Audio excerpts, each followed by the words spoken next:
And they can come from different cities. You don't have to drive the rocket parts to the same city. You do not. Slap them together. And Yeah, kind of fitting what we know about science now. Like it's much more viable to construct a large spaceship like in orbit instead of assembling a giant rocket and using all the fuel to kind of like send it up with everything intact. So the sort of story of the science victory is that you're sending up these parts, these modules that are assembled in orbit and sent to Mars to establish that first colony once all the pieces are ready. And that sort of like assembling in space is what you see in the Science Victory cinematic, which I'm really excited for people to see. So remember when we thought Japan was building a harbor district? They were building the Venetian arsenal. Oh, okay. A little late for that, but yeah. Sometimes you just want a nice way to build galleys when everybody else is building missile destroyers. It's the Icon Scythia 2 wonder, which is, Scythia is one of my favorites to play because you get that double light cavalry and Saga Horse Archer benefit. And the Venetian Arsenal does that for naval units. Yes. So you can sort of build yourself a navy very quickly, especially if you're playing on like if we saw kind of more kind of cross-continent warfare and stuff like that, that would have been a huge wonder for this game. But a lot of folks kind of stick to their home turf, with the exception of like England and then the eastern part of that big continent later in the game. Mm-hmm.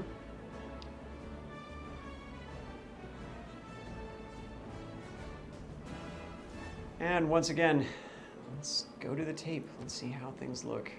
Science Victory still tied up there. Science, let's look at score real quick. Aztec pulling ahead. Aztec pulling ahead.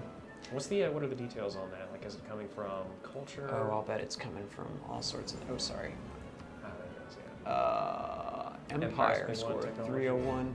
Well, they've got all those cities now that they didn't have before. Right. Because they stole them. They stole them from Russia. 54 points for great people, 130 search for technology, 40 for wonders. That's pretty impressive. Yeah, and actually the great people too, I think, is higher at least than the other ones we're seeing right here. So it looks like they've nabbed a lot of great people, a lot of wonders, which would explain their prowess in the culture victory right now. Right. Again. And they're starting the move on. So one of the projects is underway. Right. So they've started something. So they're still going. Wow, that's. Rub it in, why don't you? Let's get two of the victories. Can I win 2 victories on the same turn? 204 out of 380. I'm pretty sure this is what inevitability looks like. It looks like the Aztec. They're leading in culture, they're leading in the science victory, they're leading in the over 9,000 military strength too, probably. Yeah, still. If they wanted to, they could certainly make that. They've got a great scientist that I just saw over there. Oh, really? Yeah, and a lot of the later game great scientists. I'm not sure if this build has the great people history. It probably doesn't, but a lot of the later great scientists and later great engineers too, will help accelerate the push towards that science victory. Yes, definitely. The Mars rockets are very expensive production-wise, but one of the great scientists will give basically double production towards any space race project. Another one, I believe it's Carl Sagan, will just give you a chunk of production to use towards one of the projects. So there's a lot of really cool sort of like dramatic plays for last-minute great people in the game as well. I tell you about the time I spent all my money on Carl Sagan so that he would build me my rocket parts. That was pretty funny. Billions and billions. Billions of dollars to hire me to do programs. Yes. We still have a religion game happening over there, so clearly some apostle just died in a theological combat. When we see those, kind of ticks of like one religion went down, one went up in an area, it's because of a theological combat. Because all the cities kind of hear through the grapevine, like, did you hear, so-and-so just totally said their religion was better, and there was a cool animation and lightning bolts and stuff, and that happened. So that happened. Yeah. Looks like Russia is managing to undo some of the damage that was done by those rampaging mechanized infantry units. Looks like the Aztecs might have sustained a little damage. They might have some war weariness going on too. I'm really curious about their war weariness. Yeah. I mean, the nice thing about the Aztecs is they have such a big army. I don't know if it's in position, but if they have rebels, they can probably put them down pretty easily. Well, modern roads. Modern tanks, mechanized infantry units, you have just this huge movement range. You can just go at the targets. And once you get the aerodrome districts as well, you can do some airlifting. Yes. Especially like with the Aztecs sort of separated by Brazil, you'd be able to kind of teleport your units kind of back and forth with some restrictions, of course. But looks like Sparta did finish the Estadio there.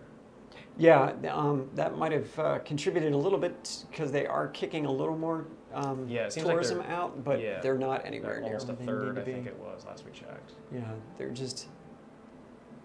And if the Aztec can grab Cristo Redentor, which I'm surprised they haven't built, given how focused they've been on wonders throughout this game. I forget the terrain restrictions for the Cristo. That might be part of it. It's a hill. I think you need a hill. Oh, I can't remember. It's been a while since I built it myself.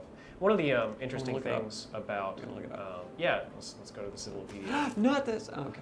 Wonders. Wonders and Wonders projects. and There we projects. go. Cristo Redentor. Cristo. So Species- it has to be placed on. Oh yeah, hills. It's got to be You're on the right. hill, right?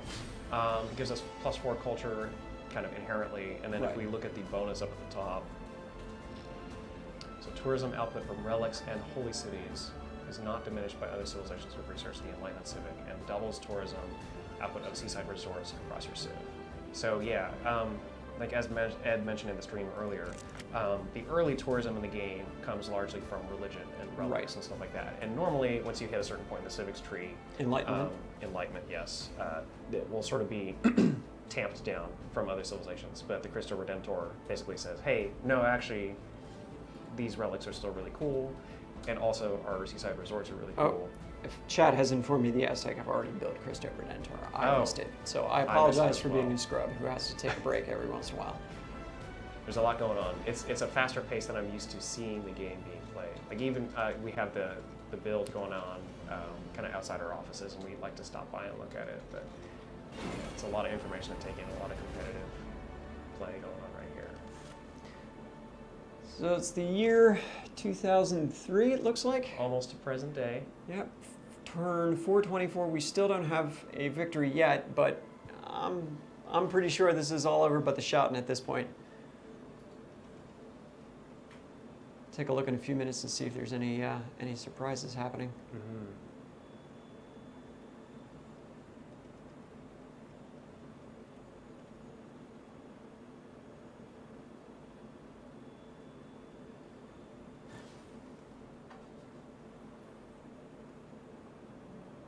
Yeah, the Aztec capital is just flooded with awesome things. Yeah, they Shout haven't. Big Ben and Petra. Yeah, they haven't built the. They haven't repaired their commercial district yet, but it doesn't look like they are hurting for money. Yeah. They have a Pablo's lot of kind of trade messed routes up going back now. and forth. I like the biplane. Yeah, I circling just noticed that too, Pharsalos. the Greek Yeah. biplane. Oh yeah. Just in case any one of those high-tech jet fighters comes around. I don't think those things will ever work out.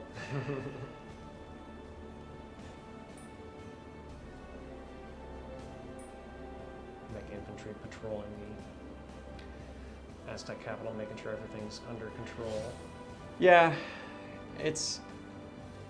Brazil getting a missionary, I guess, just to Oh, see if it can they got spread the some Eiffel stuff. Tower. Ooh. Ooh, that might help a little bit.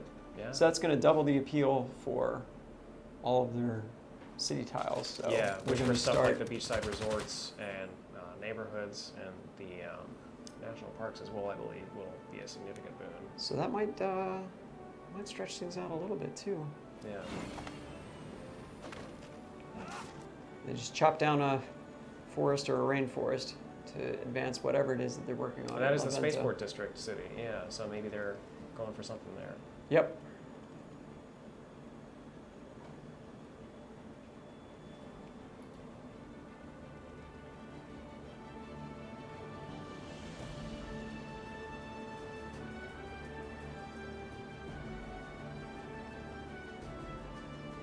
Yeah, poor Russia has a great writer and a great musician. With nowhere to go. Yeah, if only they had Nowhere to go. not lost some of those cities, might be a Um, little bit better for them.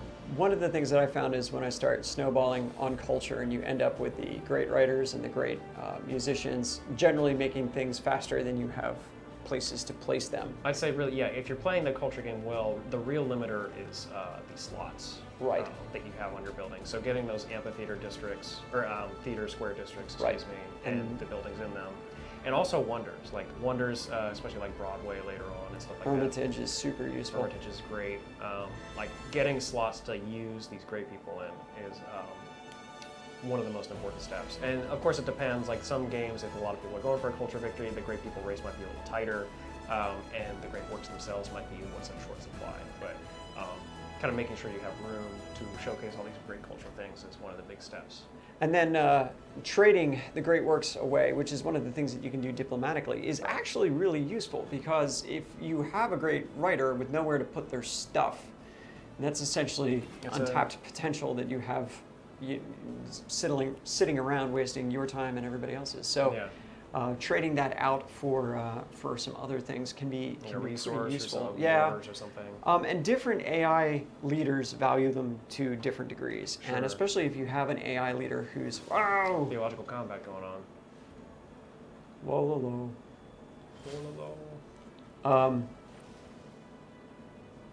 Having an AI leader who prioritizes culture, you can often extract really, really useful stuff from them.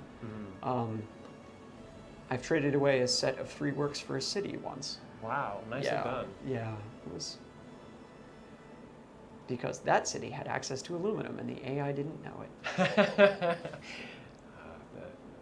It's one of the nice moments when you have the tech advantage. You're like, oh, it's a worthless city. You don't need it. Yeah, that's just take desert. Some pretty art. Yeah, exactly. You like Jane Austen, don't you? Montezuma likes Jane Austen. Montezuma likes Jane Austen. Yeah, he does. As we clearly see from his cultural push right now. I'm sure it's in one of his amphitheaters somewhere there. I think he keeps it on his nightstand. A well-worn copy of Pride and Prejudice. Yeah, just cozy up with a nice cup of hot tea on a winter evening. Yeah. Oh man, Aztec look like they're over halfway at this point on the culture victory. Yeah. Oh well, they were before, so yeah, they're well on their way. Yeah, coming up to 2/3. Greece still again starting to fall behind even farther. They're just not. That raw cultural output does not translate to tourism. How's the British Science Academy doing here? Oh, Aztec. Oh wow. So maybe they've got one of science. Yeah, they've got one of the 3 Mars parts in orbit. Right. There's a reactor hanging out there. Exactly. Just ready for things to use it. Ready to be put into a giant ship. Ready to be plugged into place. Yeah. And then they're going to be way up on score too. And let's see. Let's condense out the details. Yeah. 632. 632. I think it's going to be the Aztec. I think it's going to be the Aztec. The question is, will it be Mars, or will it be blue jeans and rock music? They've done a pretty good job of pursuing both simultaneously and having a war up at the same time. And it's especially interesting because it's, the Aztec are a very powerful civilization, but a lot of their bonuses are geared towards the early game. Right. So there's not really much going for them in terms of their unique bonuses that's helping them at this point. It's really just those early plays that they made, that consolidation of their cities and spreading out and kind of really having dominance over that continent that I think really helped. And there's probably a lot of really smart, great work plays going on behind the scenes as well. Lots of Jane Austen novels. They must also have gotten well diplomatically with Brazil because I'm surprised. England and Rome have gone back and forth, and Rome and Japan have gone back and forth, and as much damage as those wars have done to those civs who are kind of in the washout tier in this game, it looks like the Aztecs and Brazil managed to get together well enough that they could agree on something. So it's possible that Pedro's agendas, maybe he likes cultured civs, maybe he likes. So even if the Aztecs are ahead on great people, his normal antipathies probably offset by liking whatever it is they're doing. And on the other hand, too, like the Aztec agenda, his Montezuma's historical agenda is based around coveting luxury resources because that plays into his gameplay bonus of being stronger militarily the more luxuries he has. Right.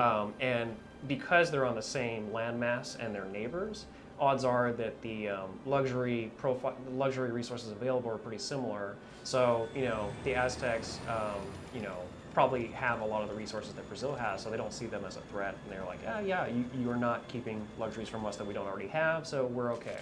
Yeah.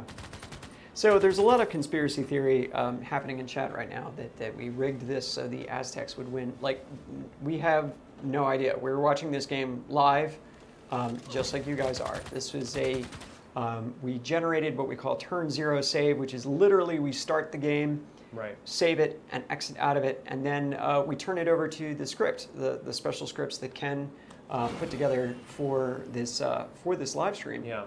So we had no idea that this was going to turn out. Honestly, I'm pretty surprised that the Aztec is doing as well as they are. I mean, like we mentioned a lot of those smart early plays, but when I saw the sort of layout when Ed kicked off the stream and the starting locations, I actually thought the Aztec were not in a great spot. And again, like their early bonuses, they can take advantage of it. But I was pulling for Rome, and I publicly on Twitter said, yeah, Rome's gonna get it. And they're second to last place, so I didn't know that this was coming. They're trying to build a spaceport. Rome can into space. Oh, okay. I think if the Aztec had not gotten such a solid mid game, Sparta would have run away with it. Yeah. I think so. Yeah, Sparta was really set up to be that culture victory player, and they were in the lead for a long time, but they just didn't accelerate in the same way that the Aztec did. And I don't see England, who's the other major competitor on that landmass. I don't see them playing the culture game to the same degree necessarily. So I thought Sparta was going to sneak it out. I'm a little sad. Greece is one of my favorite civs in Civ 6. And Gorga's such a cool leader. Yeah. Oh, someone's doesn't think the same way. What's going on? The city-states are declaring war on Greece, which is interesting. Yeah, I'm wondering don't know what's going on there.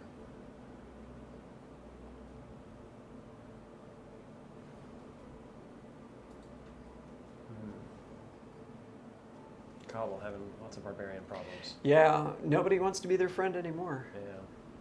Militaristic city-state in this cultural world of trying to push towards science and culture victories? Well, and its nearest neighbors, in rough shape, Yeah. they're languishing. They're not quite where they are. I mean, you can see all those workers. All those workers are captured Russian military units.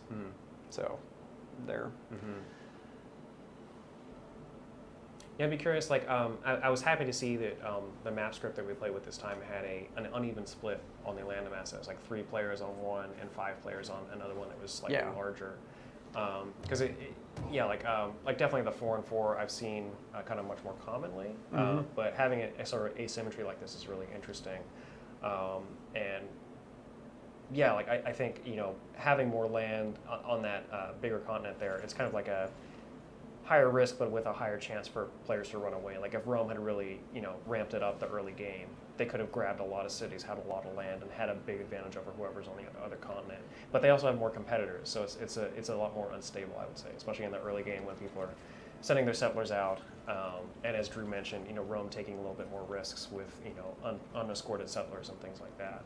So, Rome, the last thing you need are barbarian mechanized. That's terrible.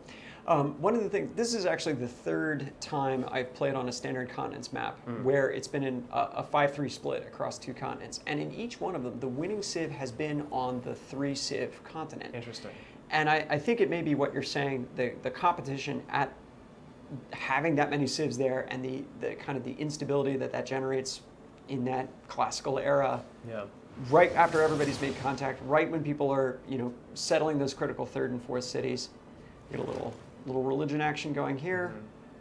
We have a Brazilian. Yeah, the Brazilian missionary. They've started. Yeah, I noticed that earlier. I didn't comment on it, but Brazil's trying to kind of make some inroads in the religion game here, which I think it's a little too late for. But they might be getting some of those founder bonuses. Not sure what their religion is composed of in terms of their beliefs, but if they got a lot of faith, they might as well use it. Yeah. You can use faith towards purchasing great people, which could be an important play, even if for the players that don't have a religion of their own, still getting holy sites and encouraging players to spread their religion to you is not a bad thing. Definitely, but it is something you will have to bank that religion for because the late game great person faith costs are so high that you can't play both missionary and great person game. You're really having to make a decision about it at that point. You are. I like using faith by naturalists. That's always really good too. And then using them to settle the national parks and using that for the tourism bonus. Turn 444, 2021 AD. It's the future. It is the future. Wow. Kind of looks like the present. Really? Check the Aztec military strength. Almost 10,000. Religion strength. So let's just check religion real quick. Okay. Oh, That Brazilian push is showing some starting change. to show some change. Yeah. Yeah, they have everyone on their home continent. That second continent is going to be tough.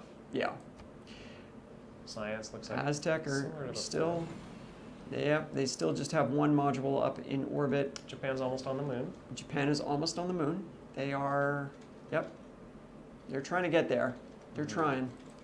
Score. Let's take a look at that real quick. Yeah. No surprise. Aztec are running away.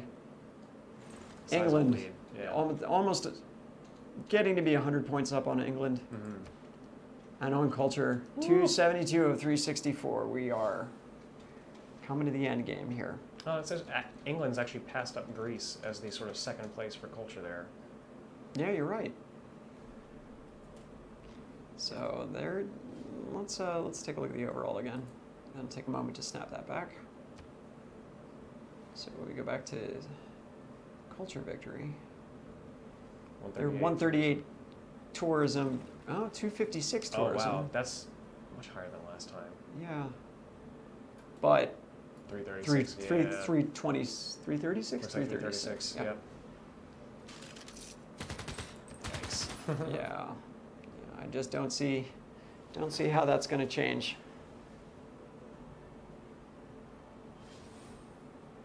So people want to know, why aren't people declaring war on the Aztec? Probably two reasons.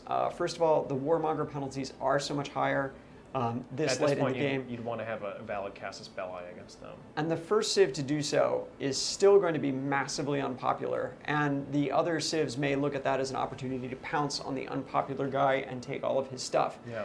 So Russia, who has a pretty legitimate casus belli in that they could do war of liberation for the cities that the Aztec hold, are going to hold their fire because they don't want to get their remaining cities on the other continent taken over by somebody stronger like the Spartans. Yeah.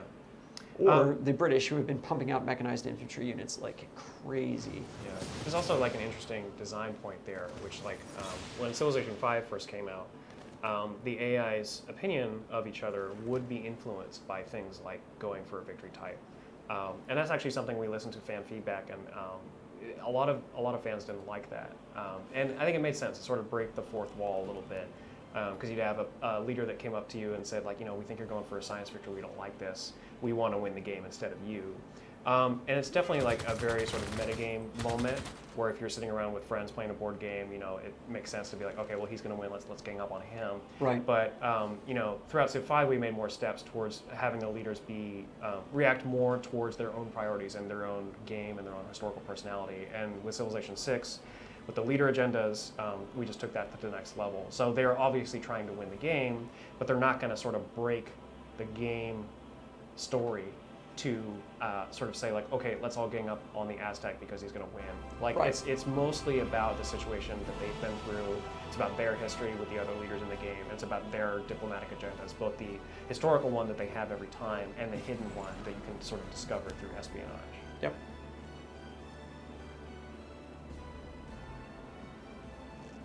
We're at turn 450.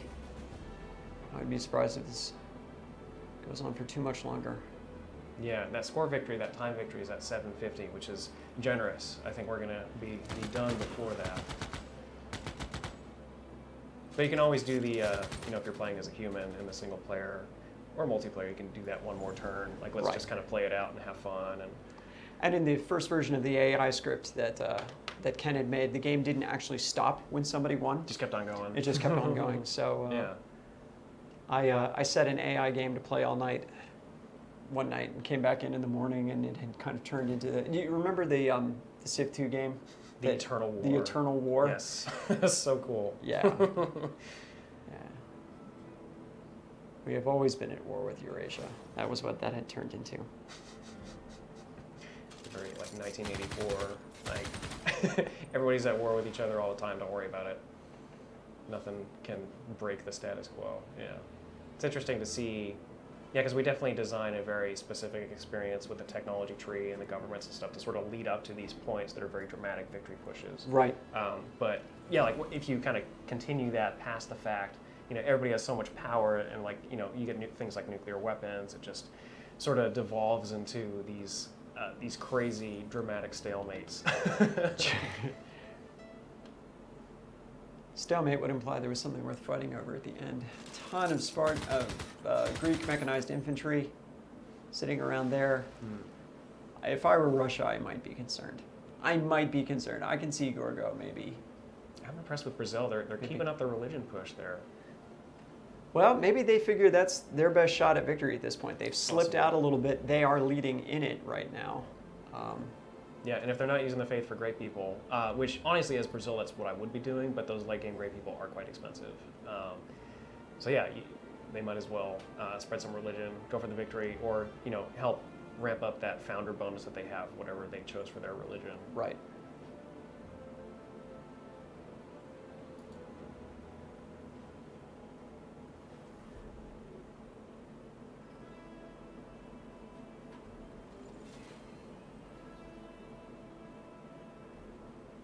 So what has surprised you in the unfolding of this game? Like anything unexpected or anything? The weakness of Rome. Yeah. I will be honest. I mean, Rome, when I have played against it on every game but this one, has been a monster. Yeah. And it is a monster that devours civs and city-states, and this time it just failure to launch. My Scythia game that I mentioned earlier that I'm playing, earlier in the game,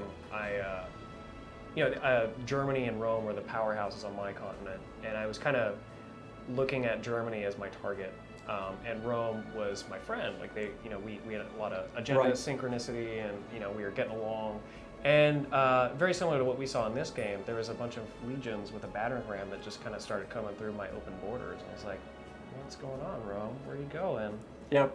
And I was kind of, I had enough, horse archers kind of left over to, push it off. But yeah, it was a frightening moment, and that's when the power of Rome really, is terrifying. But yeah, this game, it didn't pan out for them. That's been a surprise for me as well. I'd say probably for me, it's been interesting to see Russia sort of sprawl into like different spaces. Like that early settlement up top was an interesting choice. I don't think it worked out for them, but it was kind of cool. And on the other hand, like Aztec did the same thing, kind of sneaking around Brazil to settle that breadbasket down by where Russia could have expanded, and that's worked out for them very well. I think one of the other things that has surprised me is how effective England has been, despite not following their usual pattern of throwing, forward settling a different continent as fast as they can in order to get those trade routes up and going. But and Spain, again, another really usually aggressive, expansionist, pushy civ that I've had settle up on me before, just hemmed in, I think, victims of geography. Yeah. And I think that's one of the cool things about this game is just how much more the map matters this time, in that things like the geography kind of help determine the history of your civ in a way that I don't remember them doing previously. Yeah, I would say so. And we definitely see a lot of smart district placements here, even by the civs that are behind. Right there's the commercial hub next to the river, giving the extra gold bonus. Laying out spots for wonders. A lot of those have kind of tricky terrain requirements, so reserving spots for those ahead of time is really valuable. One of the interesting things about the Wonder game that's changed too, and it's actually kind of so in Civilization Beyond Earth with the tech web and the affinities, a lot of the wonders were sort of locked by affinity level. So the wonder race was a little bit more relaxed because not everybody had the same prerequisites met for every wonder. Right. In Civ 6, you have something similar where you may have researched Petra, but you don't have a spot to put it, or you may have researched Cristo Redentor, but you don't have like an open hill tile. So it kind of like cuts down the normal competition of what you might have. So you could have someone that's in the lead or has a lot of production, but they don't have the right spot for the wonder. Right. And so someone from behind can still nab it and kind of help catch up. So we're seeing some helicopters forming in Sparta.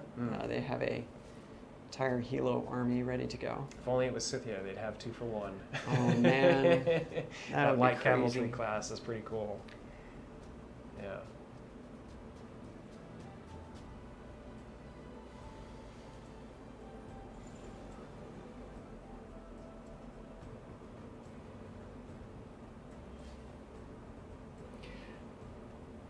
So some of the city-state military units that haven't upgraded, maybe because the AI hasn't felt compelled to. If it's not been to war for a while, the maintenance costs on those military units is relatively low. So Toronto, for example, hasn't been to war with anybody for a while and probably doesn't feel a need to upgrade those. Right. Yeah, there's a couple things at play there that I think might be explaining Toronto's choice. Like not having a rival, I think, is a big kind of support in that decision. As you mentioned, Pete, like the further the units get in terms of technology level, right. The higher their maintenance cost is. I think it's like maybe 1 gold per era, roughly. So your starting units that don't have any tech prerequisites, like the warrior, the scout, the slinger, have 0 gold cost per turn, which is really nice. You can really rack up a lot of those.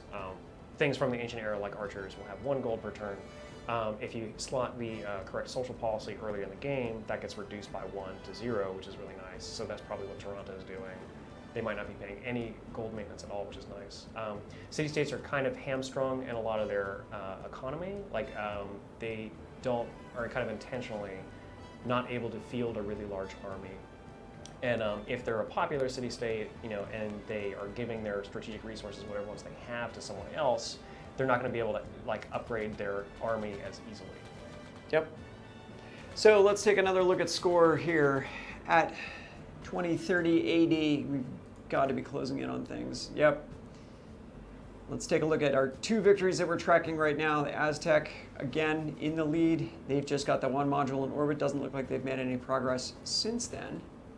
But they are at 315 for 355. They are so close at this point, and well ahead of everybody else. So it's looking like it's going to be an Aztec cultural victory sometime. What? Oh, Brazil, you're so funny. How'd they get there?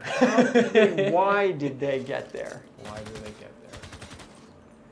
Just wanted to go hang out with Japan, see what's I going guess on so. Maybe it's part of their religion sort of backup cool. plan. Yeah. I mean, they do have the river there, so they do get full housing, but it's going to be kind of cold. That's going to be some cold water tough coming to get out of some those food. taps. Yeah.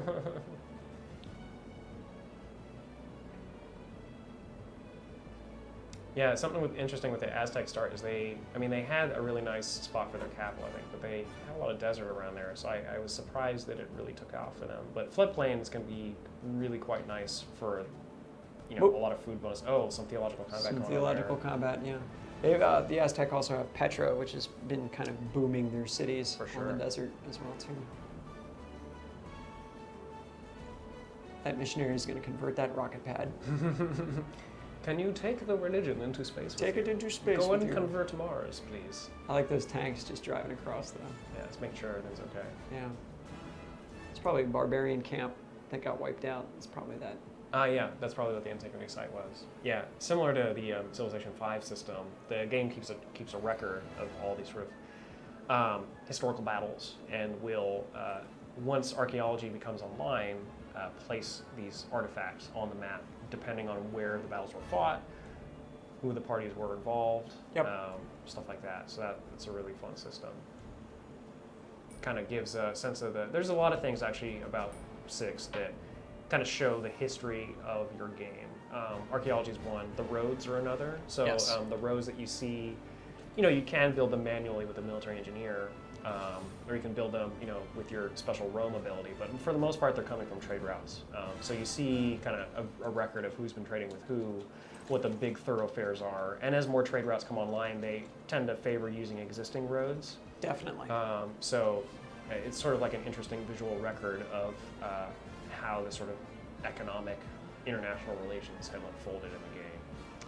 Oh, poor Russia. Their industrial zone pillaged.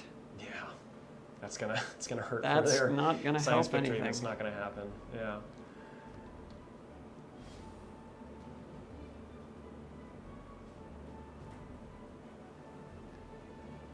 All right, we're on 467.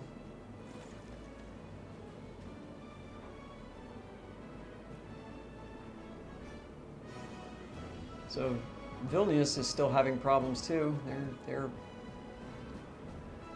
Well, I forgot the St. Petersburg because the Ruhr Valley there. That will Yeah. help with the production, but yeah. That's not gonna. Not enough. Yeah. they're going to use that production to repair their production. Yeah, it's definitely something. Yeah, repairing a pillaged district is actually not a matter of dropping a worker on top of it. Yeah, You so kind of rebuild it. you do. Yeah, districts and buildings always come from the city. They're construction projects, and so repairing them also is done by the city. On the flip side, tile improvements like farms, mines, stuff like that are built by the builders, and so they're also repaired by builders. The builders don't have to spend a charge to repair something, which is nice. Yes. But yeah, it sometimes is nice to have one builder around just in case stuff gets pillaged. Though you got to be careful sending him out and make sure he doesn't get captured. The Spanish space program there. And the Japanese one. Japanese with their electronics factory down there in their industrial zone. Yeah. In Sure. another world, that would have been really great for a would've science been or fine. culture victory. That would have been fine if they had just, say, not settled on the South Pole. Turn 470. 2034 AD. So maybe by 2034 AD, yeah, I'm wondering like when we'll be on Mars and whether this is an accurate prediction at all of when that will happen, because that would be really cool. Well, it would have been nice if we'd gotten in the modern age of 1400. That would have been pretty cool. Yeah, that's quite a step ahead, yeah. Really let's just pop up here and take a look on this real quick. Oh, it helps if I could use a mouse. I haven't researched that yet. We'll look at science again. I think the Aztec look like they've got that program. Still not just the first, yeah. 336 out of 350. That's what it's going to be, folks. It's just a matter of time at this point for the Aztec cultural victory. Nobody can catch them. They ran away. If they didn't have also the largest military on the planet, I think there would be something that the other players could do. Like I said, they're not Right. going to break the fourth wall and just gang up just because they're trying to win. But the Aztec has such a strong hold right now with all those mechanized infantry, probably highly promoted with those wars with Russia. And all armies, too. I mean, which Yeah. makes them stronger. So you're just, there's nothing anyone can do about it. England can't power project hard enough onto that continent in order to do anything. Yeah. Brazil has been their ally for so long that it's hard to imagine that causing a rift between them. More religious combat over here. It's pretty funny. Oh, Greece has gone to war with Kumasai. Okay. Spartans want to keep their hand in it just to make sure Yeah. nobody loses their edge.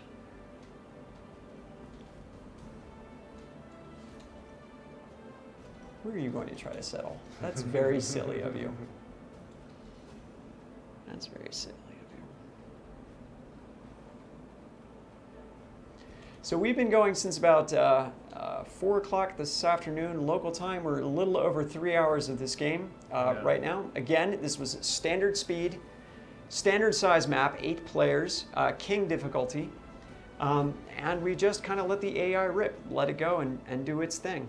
Obviously, when you throw a human player into the mix, history will turn out differently. And then the decisions that the AI makes could change the course of history as well, too. So if we start a new game with these same 8 civilizations, it will unfold differently. And that's part of the joy of playing these all AI matches. Yeah, especially on a different map and with different random agendas, can really put a mix on what unfolds.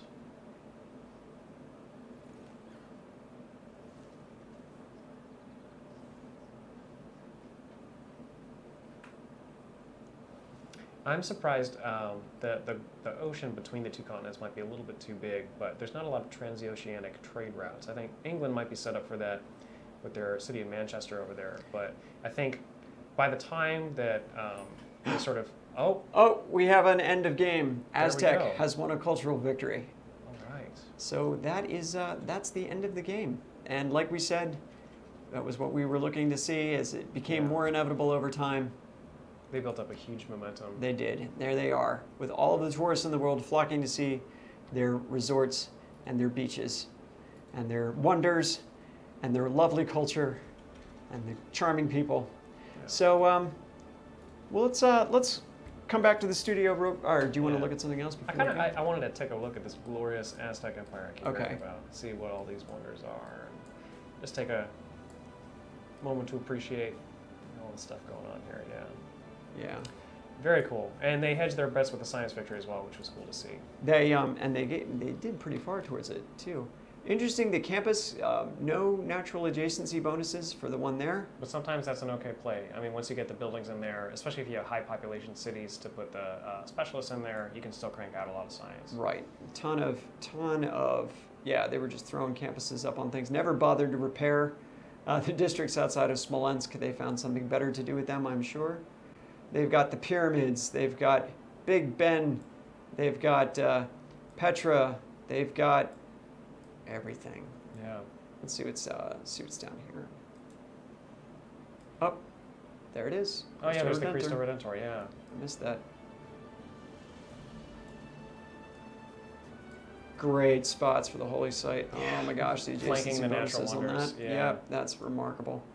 Oh, they've got a coastal city with both offshore harbor adjacent wonders. No That's a wonder great city.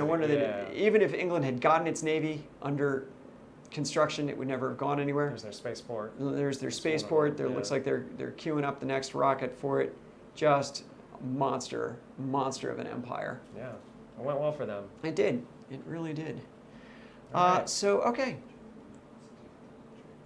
Well, I'd like to thank everybody who watched our stream today, our AI Battle Royale. We appreciate you tuning in. I'd like to remind you that Sid Meier Civilization 6 is going to be out in a little under 24 hours at this point for almost Region everybody. 1, right? So, yeah, so Region 1 and Region 2 will have it by this time tomorrow. Yeah. And tomorrow, so you've still got time if you would like to pre-order and receive the Aztecs as a bonus. And I know you think that we rigged this so the Aztec were going to win. We did not. Promise We we had did. no idea that the Aztec were going to win this. I haven't seen. this Yeah, I've match. seen a couple AI auto battles, and I actually haven't seen the Aztec pull it together in some time. They really did. Rome and Brazil have been the top contenders internally. Mm-hmm. Yeah. So. And if you are around tomorrow afternoon at 2 p.m. Eastern, let's see, that would be 11 a.m. Pacific, we are going to stream a multiplayer match and answer some of your questions about multiplayer in Civ Yeah. 6. I think I'm going to be involved in that too. I so think I'll you be are as well. Going up against some of our fellow coworkers here. Yeah, you guys can play. I'm going to bow out of that one. Yeah. So thank you all for watching our stream this evening. Thanks for watching on Civilization 6, and we'll see you guys on the other side of launch day pretty soon. Take it easy.